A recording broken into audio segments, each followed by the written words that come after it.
Test ಕ್ರಿಕೆಟ್ಗೆ ಒಂದು ವಿಶ್ವಕಪ್ ಇದ್ದರೆ ಅದೇ ವರ್ಲ್ಡ್ ಟೆಸ್ಟ್ ಚಾಂಪಿಯನ್ಶಿಪ್. ಈಗ ಅದರ ಮುಂದಿನ ಮಹಾಯುದ್ಧಕ್ಕೆ ವೇದಿಕೆ ಸಿದ್ಧವಾಗಿದೆ. ಐಸಿಸಿ ಅಧಿಕೃತವಾಗಿ ಘೋಷಿಸಿದೆ 2027ರ ವಿಶ್ವ ಟೆಸ್ಟ್ ಚಾಂಪಿಯನ್ಶಿಪ್ ಫೈನಲ್ ಜೂನ್ 9ರಿಂದ 13ರವರೆಗೆ ಲಂಡನ್ನ ಐತಿಹಾಸಿಕ ದಿ ಓವಲ್ ಮೈದಾನದಲ್ಲಿ ನಡೆಯಲಿದೆ. ಇದೇ ಎರಡನೇ ಬಾರಿ ಓವಲ್ ಈ ಫೈನಲ್ಗೆ ಆತಿಥ್ಯ ವಹಿಸುತ್ತಿದೆ. ಈ ಫೈನಲ್ ಏಕೆ ವಿಶೇಷ ಗೊತ್ತಾ?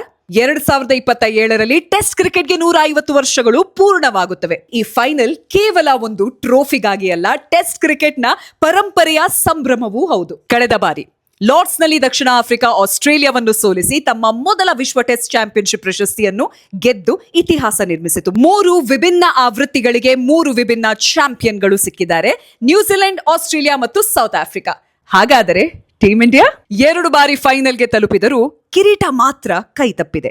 ಈಗ ಶುಭ್ಮನ್ ಗಿಲ್ ನೇತೃತ್ವದ ಯುವ ಭಾರತಕ್ಕೆ 2027 ಒಂದು ಸುವರ್ಣ ಅವಕಾಶ. ಈ ಬಾರಿ ಕೇವಲ ಫೈನಲ್ ತಲುಪೋದು ಸಾಕಾಗಲ್ಲ, ಟೆಸ್ಟ್ ಕ್ರಿಕೆಟ್ನ ಅತ್ಯಂತ ದೊಡ್ಡ ಕಿರೀಟವನ್ನು ಭಾರತಕ್ಕೆ ತಂದುಕೊಡಬೇಕು.